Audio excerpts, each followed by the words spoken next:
আম এবং সেমাই দিয়ে দারুণ স্বাদের একটা ডেজার্ট রেসিপি। এই ডেজার্টটা এই দিনে যদি আপনারা না বানিয়ে নেন, অনেক বড় কিছু মিস করবেন।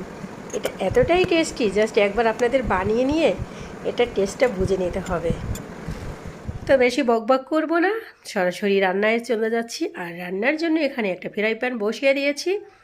এখন দিয়ে দিয়েছি বড় 1 চামচ ঘি। তো ঘিটা একটু গরম হওয়ার পরে এখানে 50 গ্রামের মতো লম্বা সেমাইটা আছে না, ওটা দিয়ে দিচ্ছি। আর ওটা দিয়ে একদম মিডিয়াম লোয়া আছে ভেজে নিতে হবে একটু ধৈর্য সহকারে। যখন সেমাইয়ের কালারটা চেঞ্জ হয়ে যাবে তখন কি করব, এখানে আমি দুধ দিয়ে দিব। আর দুধটা কিন্তু আমি পাশের চুলায় জাল করে রেখেছি, মানে মোটামুটি গরম দুধটা এখানে দিব। তো এখানে 1 কেজি পরিমাণ দুধ আমি দিব।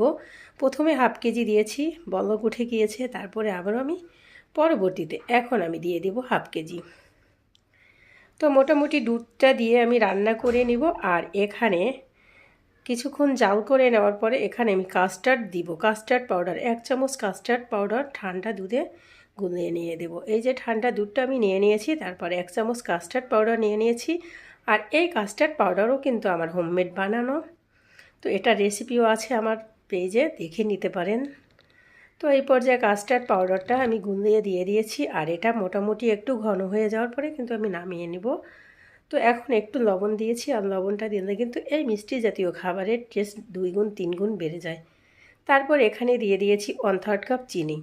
তো দিয়ে সব উপকরণ আমি সুন্দর করে মিশিয়ে নিয়েছি। আর দেখেন সুন্দর একটা ঘন হয়ে গিয়েছে। এই পর্যায়ে আমি নামিয়ে নেব। আর নামিয়ে নিয়ে ঠান্ডা হতে রেখে দিব। তো একটা বাটিতে আমি ঢেলে নিচ্ছি। এখন আমি ঠান্ডা হওয়ার জন্য রেখে দিব। আর রেখে দিয়ে যে আমি এটার ম্যাঙ্গোটা অ্যাড করব, সেই ম্যাঙ্গোটা আমি কেটে নিব। তো মোটামুটি এই পর্যায়ে আছে এটা। তো এখন একটা সাইডে রেখে দিয়ে এখানে আমি 2টা আম নিয়ে নিয়েছি। আম দুটো এখন সুন্দর করে কেটে নিব। তো একটা আম আমি একদম কিউট করে কেটে নেব, আর একটা আম আমি আমের পিউরি বানিয়ে নেব। তো কিউট করে যেটা কেটে নিব সেটাও আমি কিন্তু আপনাদের সাথে শেয়ার করছি। আমি মোটামুটি ঘরে এই টাইপের আমটা মানে এভাবে কাটি। তো যাই হোক, আর আমি তো অনেক দিন ধরে অসুস্থ, তারপরও রেসিপি দিতে পারি না ঠিকঠাকভাবে, চেষ্টা করতেছি। তো যদি আপনারা দেখেন অসুস্থ মানুষের পাশে অবশ্যই থাকেন।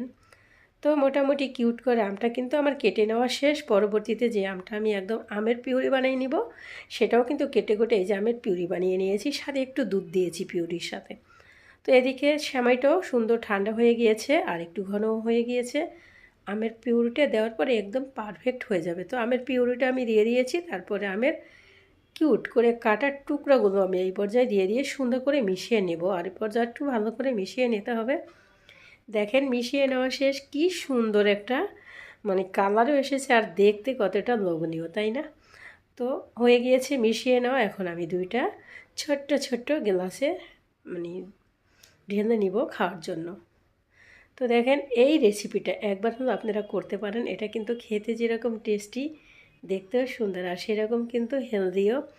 তো এখন ছোট্ট 2টা গ্লাসে আমি নিয়ে নিয়েছি। দেখেন ডেকোরেশন করে নিচ্ছি, মানে আমি আমার মতো করে, আপনারা আপনাদের মতো করে নেবেন। তারপর আবার একটু আম কিউট করে কেটে রাখা ওটাও দিয়ে দিয়েছি। তারপরে আবারও আমি সেমাই দিয়ে দিচ্ছি। আর এই সেমাইটার স্বাদ কিন্তু অন্যরকম একটা স্বাদ, সেই রকম টেস্টি ছিল। তো তারপরে উপরে দিয়েও আমি একটু আম কুচি দিয়ে দিয়েছি। আর দিয়ে দিব এই পর্যায়ে কিন্তু একটু কাঠবাদাম কুচি, পেস্তা বাদাম না, কাঠবাদাম কুচি দিয়ে দেখতে একটু সৌন্দর্যের জন্য, আর কিছু না। তো এই যে হয়ে গিয়েছে আমার আম এবং সেমাইয়ের ডেজার্টটা। তো কেমন লেগেছে আপনাদের কাছে কমেন্টে অবশ্যই জানাবেন। আর আপনারা একবার এটা বানিয়ে নেবেন। রেসিপিটা এই পর্যন্তই ছিল। পরবর্তী কোনো না কোনো রেসিপিতে দেখা হবে আপনাদের সাথে। খোদা হাফেজ, বাই।